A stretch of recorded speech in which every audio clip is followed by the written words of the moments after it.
Work hard, sir? Yes, ma'am. Here you go. Wow, wife let you buy new clubs? No, I was with about 300 of my fraternity brothers last night celebrating our 40th anniversary of Lambda Chi and just picked up some golf tips. Well, y'all need to get together more often then. I think so. Made my drivers longer, my putt straighter, and I think it even made my complexion better. Well, that group behind you must not have went last night because they can't strike the ball and they look like crap. They're neophytes.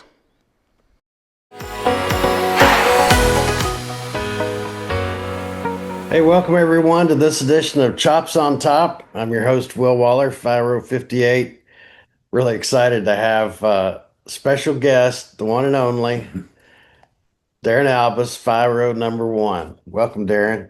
Thank you, Will. Thank you very much. Yeah, I appreciate you getting us together here on a Saturday morning.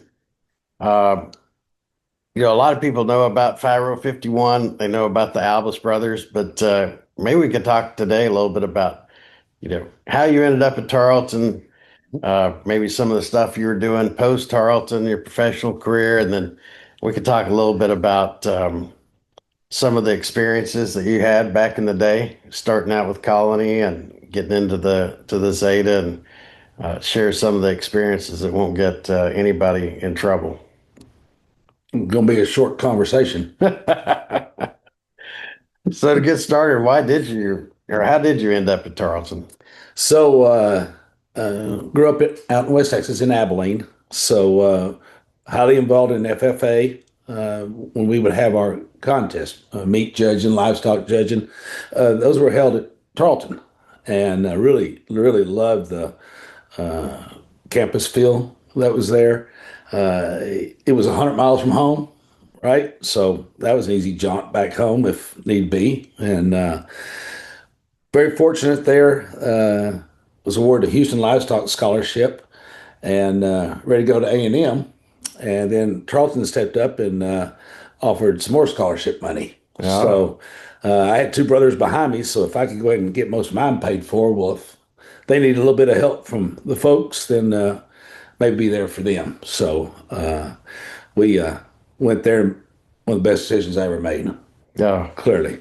Yeah. So he got there. Now this is in 1983 now, Will. Okay. So you need to understand that maybe prices were a little bit different back then. So I tell everybody the story.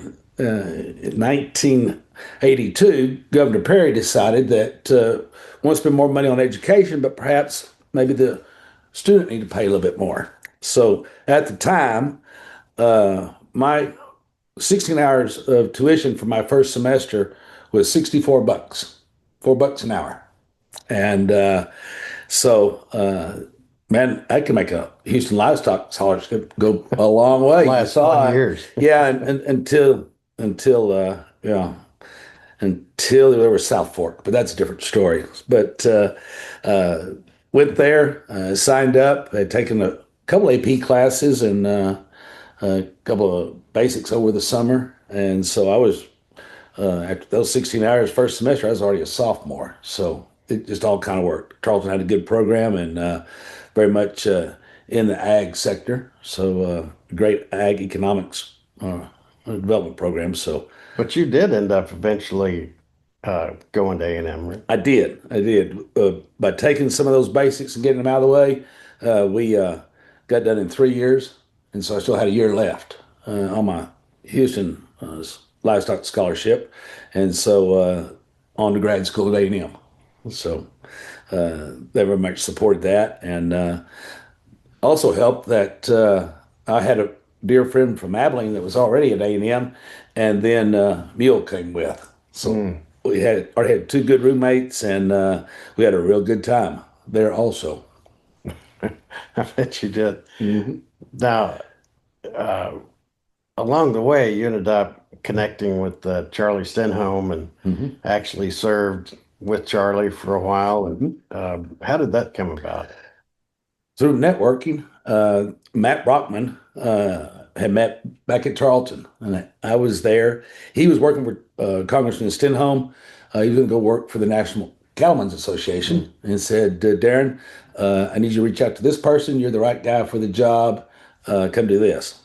I was all set to go be a banker, right? Ag banker somewhere. And, well, no, this is a great experience. So Matt Brockman, who's still active in the Cowlands Association here in Fort Worth, he's the reason.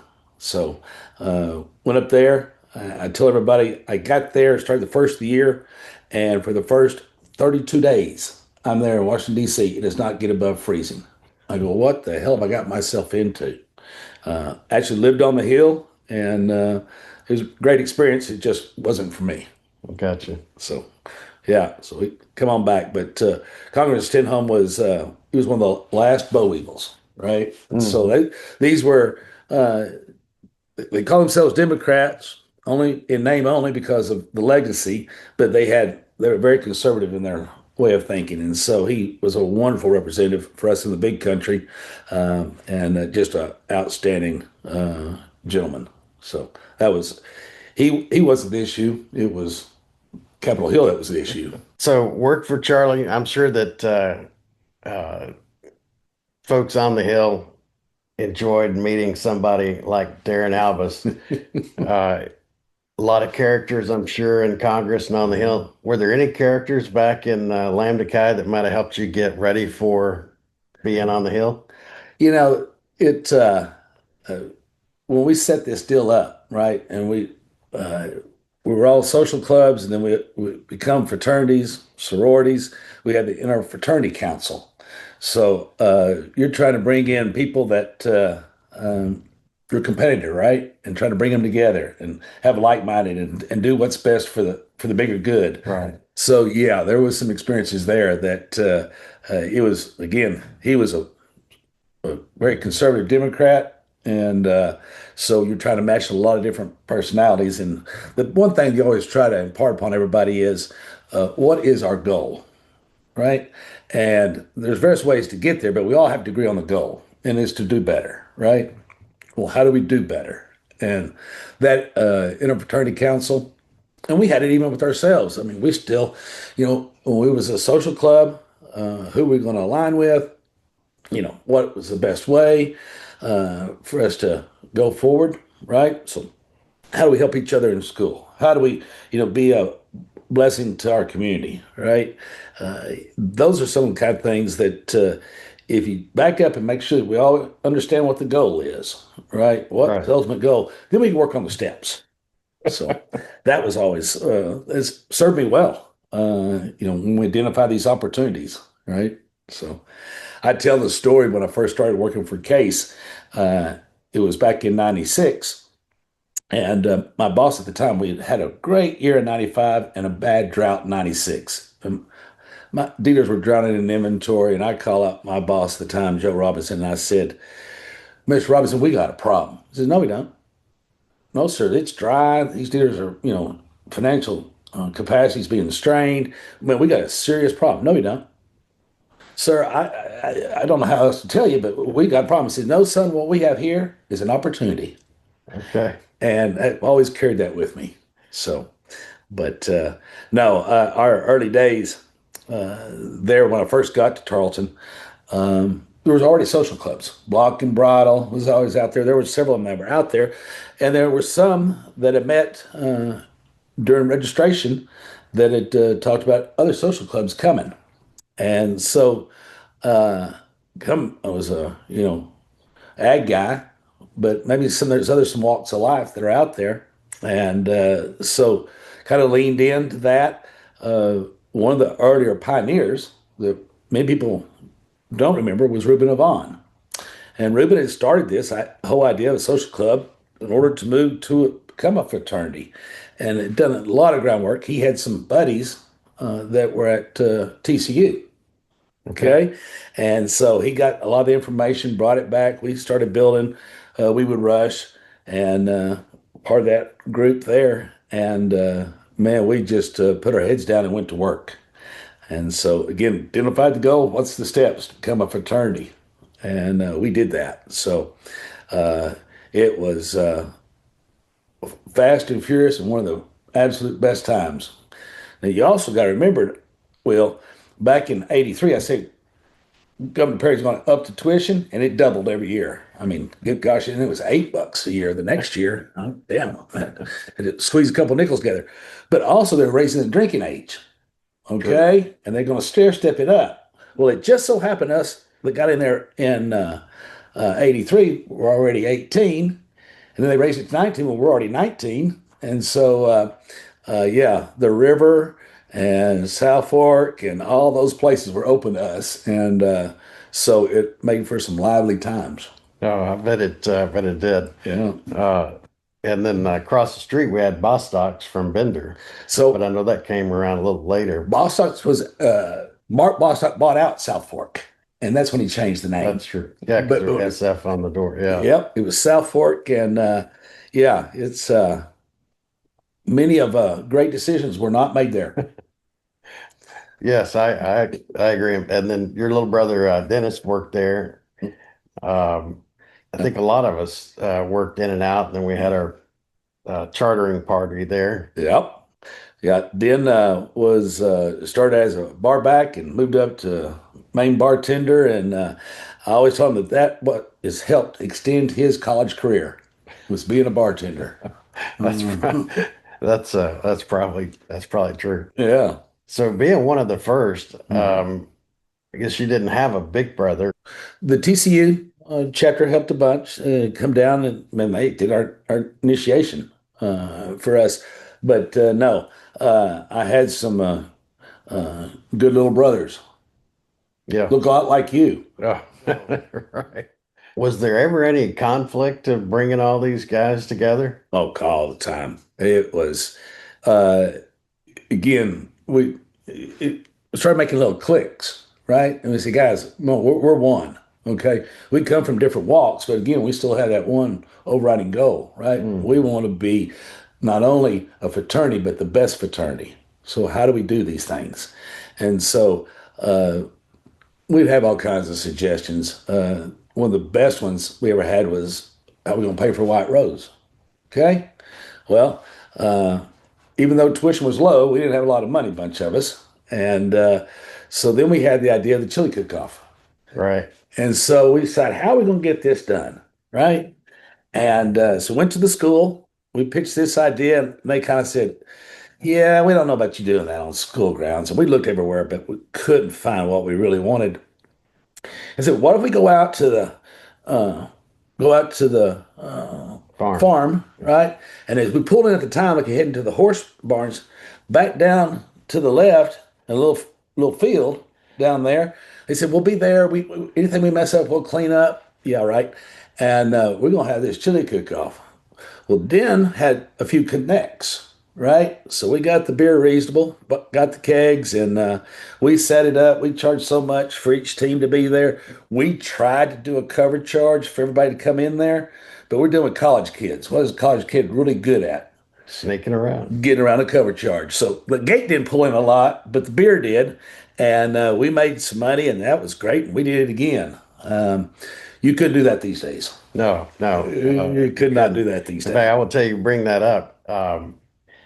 That's the reason that I wanted to be beta was because I saw you chili cook-off running that stuff, getting everything together, and I had the opportunity. We had a little change in Alpha, if you remember, at the time, and Brent had left his position, and so he was kind of on the sideline, and then Tommy had to step down. So we're like, "Hey, Will, you want to be Alpha?" And looking back, I should have said, "Yeah, let's do that." But I was thinking, no, I want to be like Darren. I've got to run the chili cook-off, and so number two, I did, and it was amazing. You're right. Yeah. Yeah.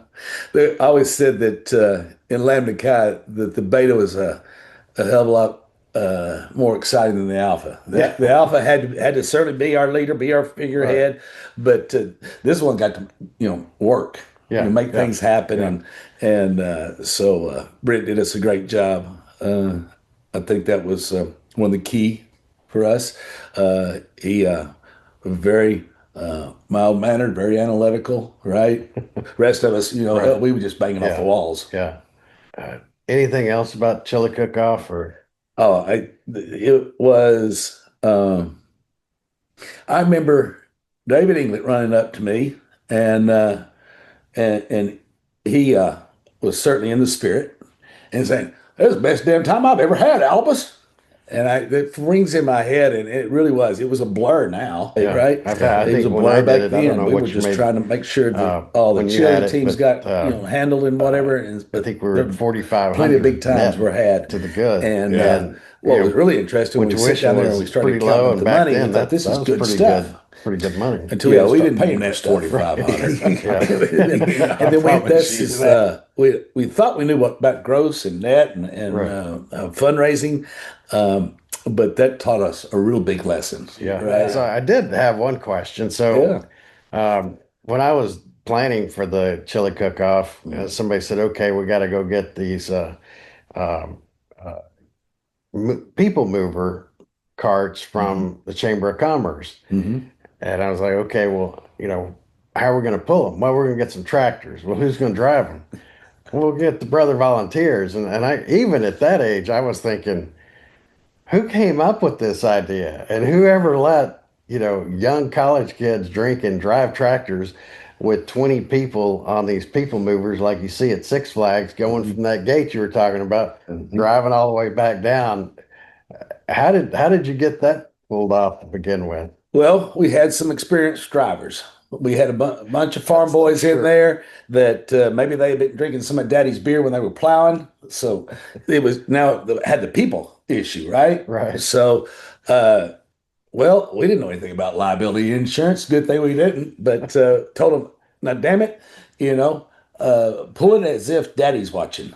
Yeah. Okay. Yeah, for sure. And so maybe they went a little bit slower, but no, that was part of the experience for them too, because it was a little haul, from where we had the park and get down to that was. damn meadow down there. It was a bit, and this way they could hold their beer and drink. That's true. While they're going down there, they're getting prepped, right? They don't need more when they get there, and that's the reason we certainly went with.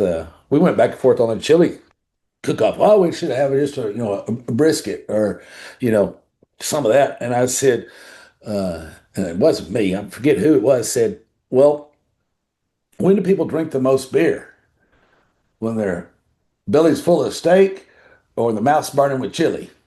So some of the young folks that are might be watching this may be nervous about, oh, I could never do that, or that take too much effort. I mean, what do you say to them that may be kind of on the fence, maybe a little timid, or haven't done something like that before? Help them understand, that they should lean in.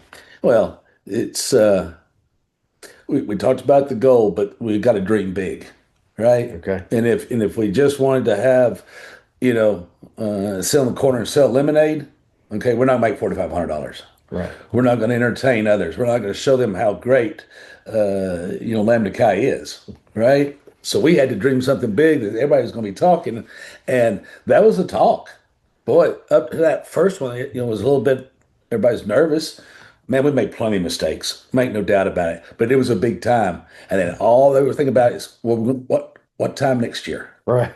And so you find yourself on the calendar, right? Yeah. You elbow your way out. You pick some day on the calendar. Lambda Chi is always going to do something the third week of April or the second week of February or whatever it is. And then you plant your flag and you make sure you protect that because you won't stay on that calendar. Okay. Yeah. Right. And so it's with anything. Family, right? Have reunions. They have them on the third Saturday in July. Right. And it's something that flows. And so pick a big event on that date and make sure everyone enjoys themselves. Oh, that's good. Any kind of role models that you want to mention and how they might have influenced either just in Tarleton or in Lambda Chi or after? Yeah. Dr. Guthrie was a big help for us. Yeah. Big help. We needed somebody that could walk into back into the leadership at Tarleton and apologize for us. And he did a wonderful job because we made a fair share of mistakes. He'd come and ask us why we did it, what were we thinking, and we never could really give him a good one initially. Then we started to figure it out that maybe we should start thinking. But he he made us pause, at least for just a second, to think, just a little bit more, quit being so impulsive. So he was a good one. The thing that we really liked, and Joe Bauer, I think, mentioned it the other day. Man, we would fight and argue and couldn't have a meeting without 6 people talking at once. And finally Brent would either bang the gavel or someone else would, or Winfrey would yell out really, really loud, shut the F up, and cause us to pause and come on, guys, we got things to do here, and we can have all this BS session later. We got a meeting. Right. Let's hold to the agenda. Let's be true to it. Let's make sure everybody understands, the takeaways. And when guy gives a report, listen, man, he put in some effort. So respect the effort. So Talking about respect, I think back when I was going through, your older members would like take care of us younger members, and I think over time, sometimes generations want to get that reversed, where they say, "Oh, I'm an older member. I'm entitled to, you should be driving me around. You should be, taking care of me when we're at a party." Versus, I think back in the day, correct me if I'm wrong, but it felt like the older guys, yeah, they were having fun, they were drinking, but they were watching out for us younger guys versus trying to have some idea that the older person ought to be served. yeah, it's there's a turning point, and everybody needs to know that there's an axis in there, right? Okay. From being I'm the protector, right? Okay, so now I have to protect them on the other side. So the way I look at it is we're very fortunate, right? We're something that started over, won't be 40 years now, right? And it's still going. And not a lot of people can say that. So the young men out there right now, they're the ones that are protecting our legacy, Yeah. and it's our job to protect them, right? And so they are us. Okay, they're an extension of us, and who wouldn't want a best extension of us? Right. And so, every chance I get to meet these young men, I just, I know you do. I just fills me with pride, and to see here a couple years ago that we're struggling, right? And I know some great mentorship from yourself, and from Daryl, and several others. James was in there, helping make a little turn, right? And get the Phoenix Award, win that. I mean, what that's awesome, man. You came from ashes, Right. and now to see the size of this group, wow, It's crazy, right? yeah. There was 13 of us initially. Just remember that. Yeah. Well, we're going to be with this initiation group. We should hit 825. So that's great. But you're number one. So I've always had the question, because normally when we go through and somebody passes through ritual and become full initiated member, they kind of put out last name alphabetical order, and then they number off. But Yeah. I understand that when a chapter gets chartered, they kind of start the last name numbering after they do the officers, alpha, beta, and they, 1, 2. So Brent was alpha, you were the beta. How did you get number 1? A comes before W. I want to do the last name deal, but they wouldn't. Nobody agreed to that. And in the true spirit that we had, we all were equals. Okay. We all had titles, we all had jobs, but we all considered everybody an equal. Okay. And it was our job again to support everybody. So of the original 13, I said this is how it'll be the easiest way for all of us. Let's just draw numbers. Okay. So I had to know. I played a lot of golf back then, I thought I was playing golf, but I digress. Had an old U.S. Open. I remember U.S. Open ball cap, white, and that boy, it was well used. So I take this off. We fold up the numbers. We put them in there, and I go walking around with the hat. Everybody pulling. Okay. Everybody pull a number. All right. And they're pulling out. There goes 3. There goes 11. There goes 9. They're pulling them all out. We get down there. And I can't remember if Brent was next to last or 2 to last. And he pulls it out, and you can see on his face when he opens it up. What number did you get, Brent? He goes, 2. And I mean, you talk about, that old boy from Freer was plenty mad. But Okay. Get pulled out. Well, then I went last, right? It's only fair. Right, I was you're holding the oldest, hat. yeah. Yeah, and I open it up and it's one. How on earth did I get number one? Now, there have been some conspiracy theories about this. Okay. Okay. And, how maybe I knew which number it was, maybe kind of tucked it up underneath the sweatband or something like that, or had held it in my hand and then actually put it back in and pulled it out. And, those are conspiracy theories. Okay. All right. Well, let's go with that. Okay. So the mystery may go unresolved, or uh, it's just a freak of nature. It just happened. It was meant to be, and Well, A for Albus. A for Albus. A for I like Albus. that. There you I like go. that. Well, hey, Darren, thanks for letting me come over and sit in the man cave and hang out with you a little bit. Uh, you've done a great job in business, in family. Every time I come to see you, there's family here, right? And Mhm. so I think that's a tribute to you and wanting to bring everybody together. And I think we've all probably learned something today.